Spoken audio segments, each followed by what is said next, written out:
que saiu pelo mundo. Jamais esperava ser vereador na minha vida. Acabei sendo.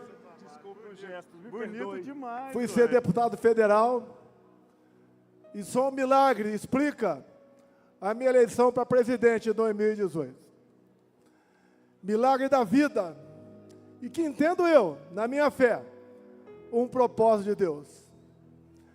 Quem me acusa pode ter muita coisa ao seu lado, mas nós temos 3 que eles não têm. Nós temos Deus, a verdade e grande parte da população brasileira. Vocês me fortalecem para ser o porta-voz de vocês. Vi agora há pouco aqui uma faixa, diga-nos o que fazer. No final eu falarei. As coisas acontecem na vida da gente. Em 2014, decidi disputar a presidência. Estava lá na Academia Militar das Agulhas Negras. Está no YouTube. Ali eu falei o que aconteceria ao longo dos próximos 4 anos. A sobrevivência em Juiz de Fora. A eleição. Depois, vocês não imaginam a coragem, Tarcísio, para você convidar e as pessoas aceitarem a ser seu ministro. As pessoas ocuparem funções em bancos oficiais e também nas estatais. Confesso a vocês, essa segunda parte foi muito mais difícil do que a primeira. Mas ficou uma marca no meio de vocês, que o Brasil tem jeito. É só não roubar, que a gente vai para frente. Na política, ô Satir, é você aprender a dizer não, e não sempre sim. Jamais poderia eu imaginar que um dia estaria falando para um grande público sobre justiça, anistia, direitos, perspectiva, futuro do seu país. O que aconteceu? Por muito tempo, deixamos de lado a política. Sempre dizíamos que os políticos eram todos iguais. E as cadeiras vazias foram ocupadas com este pessoal da esquerda que está aí. Em 2018, quem decidiu a eleição foi esse cara aqui.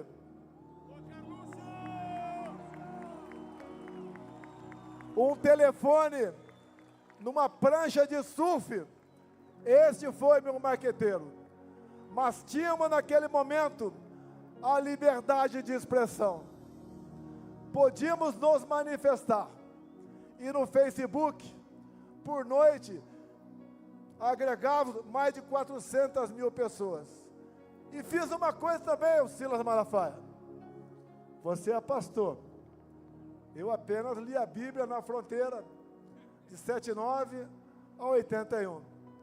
Pegamos uma passagem bíblica, lá do João 8:32. E conhecereis a verdade, e a verdade vos libertará. Como é difícil você falar a verdade para um amigo seu, mas ela liberta. Então o marqueteiro aqui, Carlos Bolsonaro, me botou na presidência da República, juntamente com mais algumas pessoas, obviamente. Mas ele foi o cérebro, foi a minha espinha. Ao longo de 4 anos, enfrentamos pandemia, uma guerra lá fora, uma tragédia de Brumadinho, uma crise hídrica de 21, mas nós vencemos tudo isso. Eu ali falei para vocês a importância da liberdade. Comprei 600 milhões de doses de vacina, mas falei, eu não vou tomar.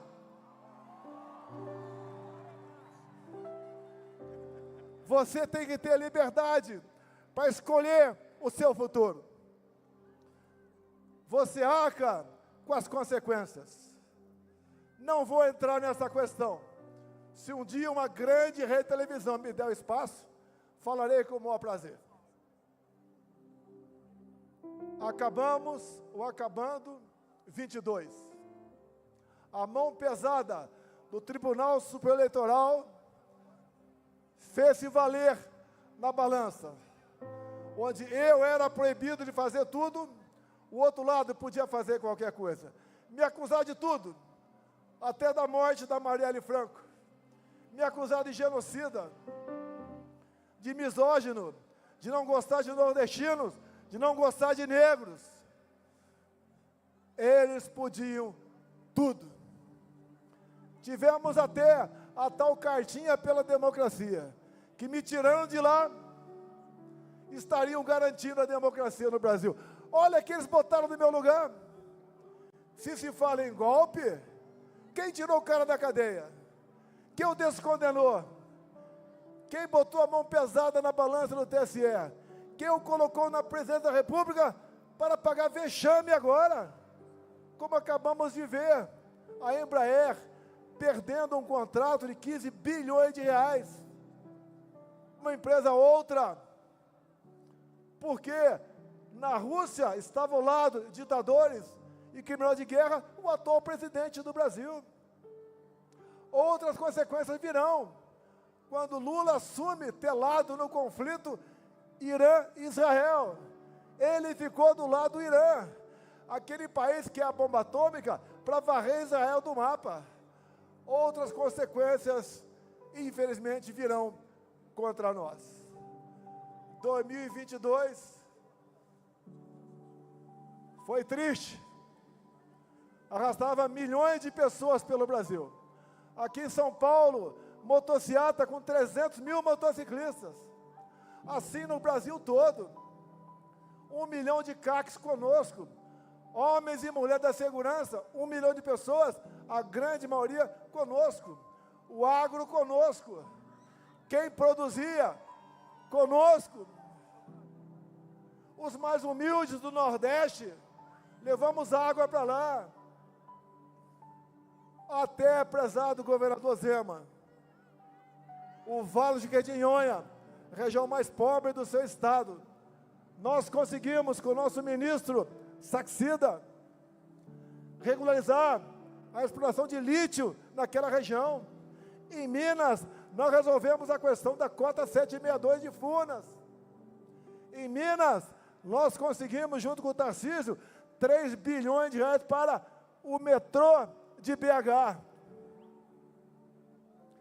Nós fizemos o possível. Não esperava, confesso, aquele resultado. Mas no dia 1º, eu me pronunciei à nação e comecei dizendo: vão sentir saudades da gente. Você só sente saudades quando alguém vai embora. Ali eu anunciei que estava indo embora. Falei também que nós não somos iguais à esquerda. Nós respeitamos a Constituição, a família. Falei muita coisa. Numa cadeia, num grupo enorme de jornalistas. No dia seguinte, o Brasil estava parado, com quase 1000 pontos de estrangulamento de caminhoneiros. Eu tive a humildade de fazer um vídeo e pedir aos caminhoneiros para que desobstruíssem as pistas, porque o Brasil pagaria um preço muito alto no tocante à economia. Se eu quisesse o tumulto, o momento seria a partir daquele, com a boa vontade dos caminhoneiros. Ato contínuo, a pedido do atual mandatário. Fizemos a transição pacífica, elogiada por Geraldo Alckmin, que foi o responsável para receber isso do nosso lado. Nós nomeamos 2 comandantes de força a pedido desse cara que está no governo agora. Quem quer dar golpe, nomeia comandantes a pedido do opositor. No dia 30 de dezembro, graças a Deus, resolvi sair do Brasil. Algo me fez sair do Brasil. Não era apenas para não passar faixa. Jamais eu passaria faixa para um ladrão.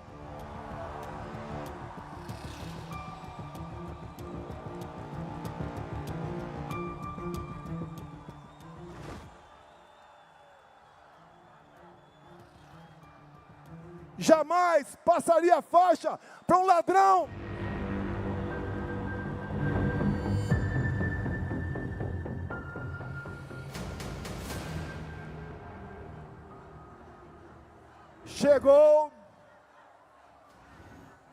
Chegou o fatídico 8 de janeiro.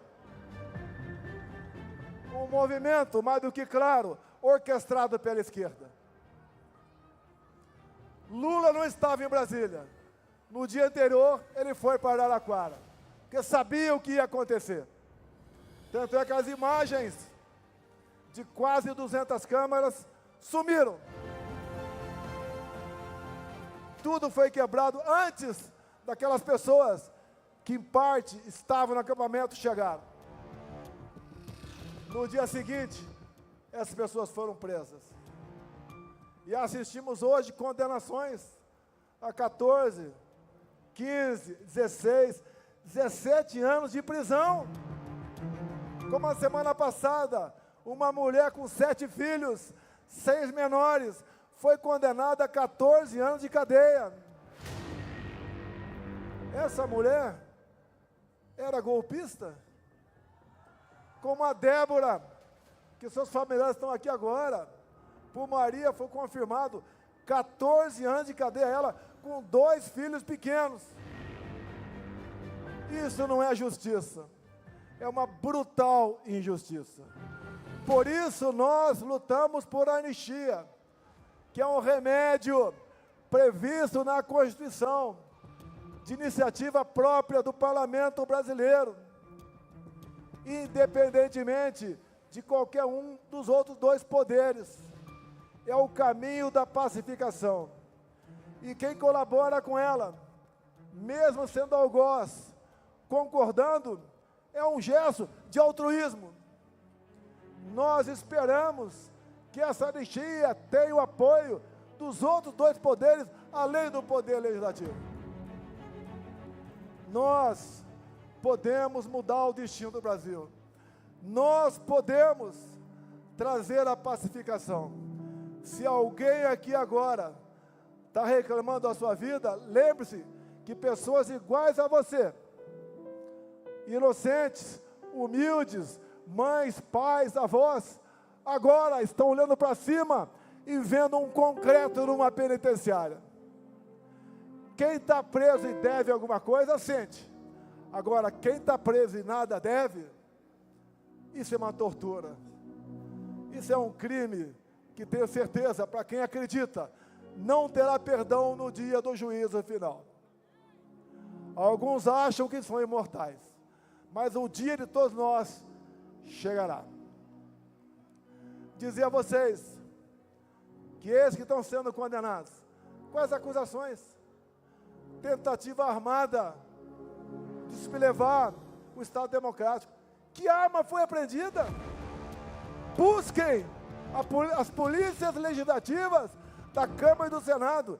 Nenhuma arma foi apreendida, a não ser um estilingue com algumas bolinhas de gude. Que tentativa armada é essa? Golpe de Estado, 8 de janeiro, com idosos, com mulheres, com mães, com bandeira nas costas, com a Bíblia embaixo do braço.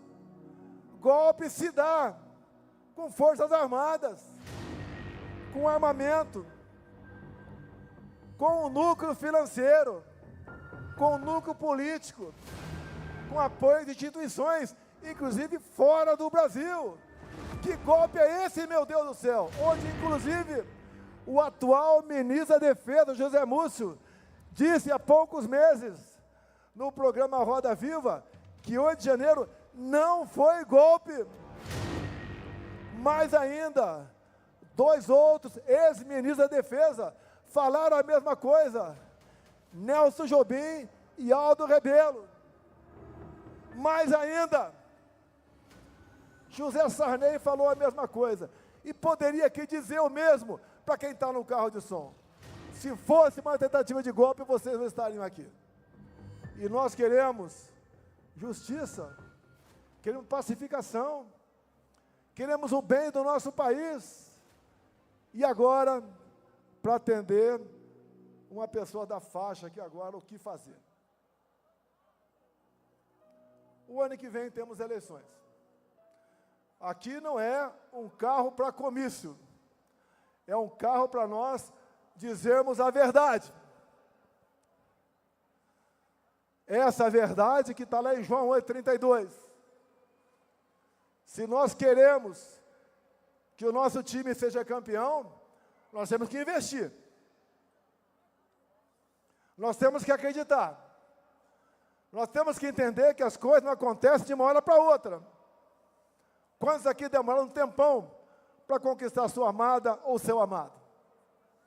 E depois valeu a pena o sacrifício.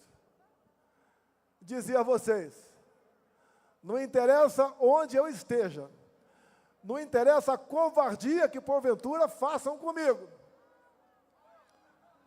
porque eu tenho a certeza que o objetivo final não é prender, é eliminar.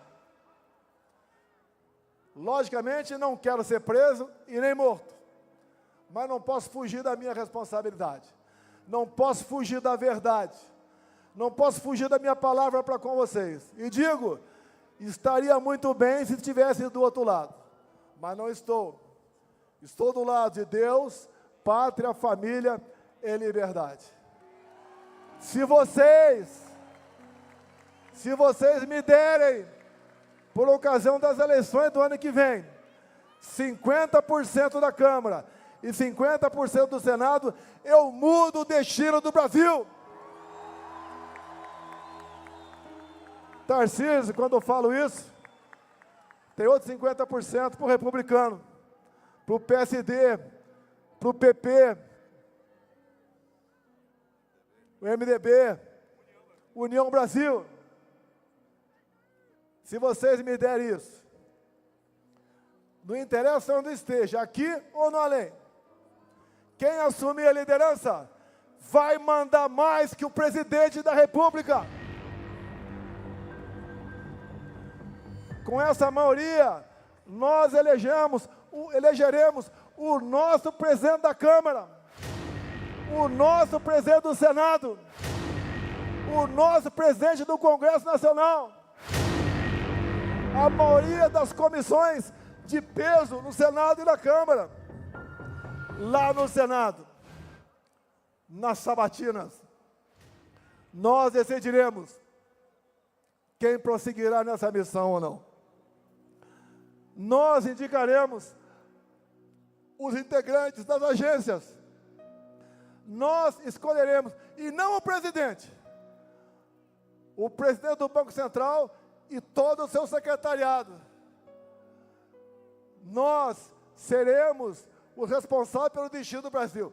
E dou um recado, não quero isso para perseguir quem quer que seja. Não quero isso para revanchismo. Eu quero isso pelo futuro do meu Brasil. Não tenho obsessão pelo poder. Eu tenho uma paixão pela minha pátria. Nós juntos, ao longo dos últimos 4 anos que estive na presidência, voltamos a vestir o verde e amarelo fora de época de Copa do Mundo. Voltamos a cantar o hino nacional com vibração. Voltamos a falar em família, célula da sociedade. Nos colocamos contra a ideologia de gênero. É inadmissível perverter crianças de 5 anos de idade nas escolas. Esse aí, o grande patrimônio de todos nós, os nossos filhos. Nós entendemos o que é legítimo direito à defesa. Viram que o morte por arma de fogo diminuiu no meu governo. Todos passaram a ganhar comigo do empresário ou mais humilde. Vocês não viram durante a pandemia, onde muitos governadores e prefeitos pregaram ou fiquem em casa, a economia te vê depois, como nós demos auxílio emergencial, não houve um só saque a supermercado.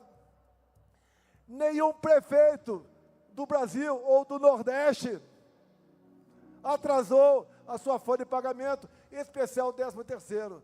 Atendemos a todos com dignidade. Aumentei em 1 ponto percentual o fundo de participação dos municípios. Levamos água para o Nordeste. Triplicamos o Bolsa Família, mostrando que quem porventura arranjasse um emprego, ainda ganharia mais R$200. O Brasil estava voando.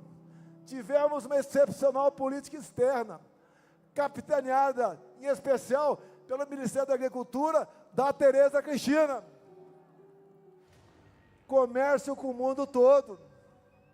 O Tarcísio, com apenas 7 bilhões por ano, fez milagre. A pequena, grande Tereza Cristina aqui. Obrigado por ter aceitado o meu convite. O Tarcísio fez milagre com 7 bilhões para infraestrutura. E assim foram a maioria dos meus ministros.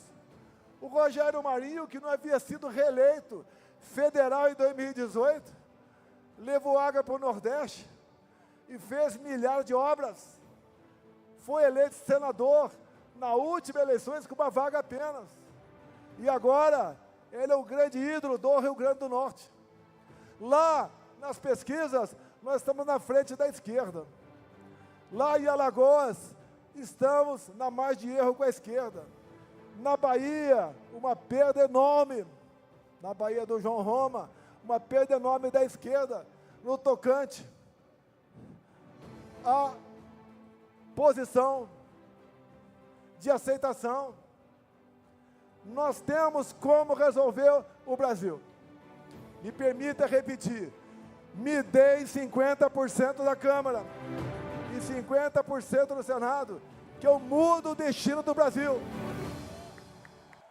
E digo mais, nem eu preciso ser presidente. O Valdemar me mantendo como presidente de honra do Partido Liberal, nós faremos isso por vocês. Me processam, mas não me processam por corrupção, por desviar recursos da Petrobras, por ter assaltado o fundo de pensão do Banco do Brasil ou dos Correios. Não me processam por ter achado dinheiro no apartamento meu, ou ter um sítio em algum lugar, ou um apartamento na beira da praia. Me processam por uma fumaça de golpe. Que golpe é esse que até hoje o Mossad não está sabendo sobre ele? Minhas senhoras, meus senhores, obrigado por mais esse momento. Nós temos alternativa, mas ela se perpetua pela confiança entre nós. Não me sinto bem na posição que me encontro, me omitir, me calar. Eu apelo aos 3 poderes da República. Sentem, conversem, pacifiquem o Brasil. Voz de liberdade, eles inocentes do 8 de janeiro. Quem porventura quebrou alguma coisa, que pague. Mas julgar e prender de baseada, isso não existe em nosso ordenamento jurídico. Não quero crer que seja vingança de uma pessoa ou de outra. Todo o Brasil sabe o que está acontecendo. Nós queremos um Congresso altivo. Nós queremos um Supremo respeitado. Nós queremos um Executivo trabalhando para o bem-estar do seu povo e não em alianças momentâneas por parte de uma minoria em causa própria. O Brasil é um país fantástico. Repito, ninguém tem o que nós temos. Quem tem uma biodiversidade como a nossa, terras agricultáveis como a nossa, belezas naturais, um povo amigo, As mulheres mais bonitas do mundo estão aqui no Brasil. Me desculpe os casados, mas eu sou casado com a mais bonita das bonitas. Nada como homem com seu coração apaixonado. E 3 Is. A todos vocês, muito obrigado por esse momento. Vamos nos preocupar com as eleições do ano que vem. Vamos mudar o destino do Brasil. Obrigado, São Paulo. Obrigado, Brasil. Brasil, acima de tudo.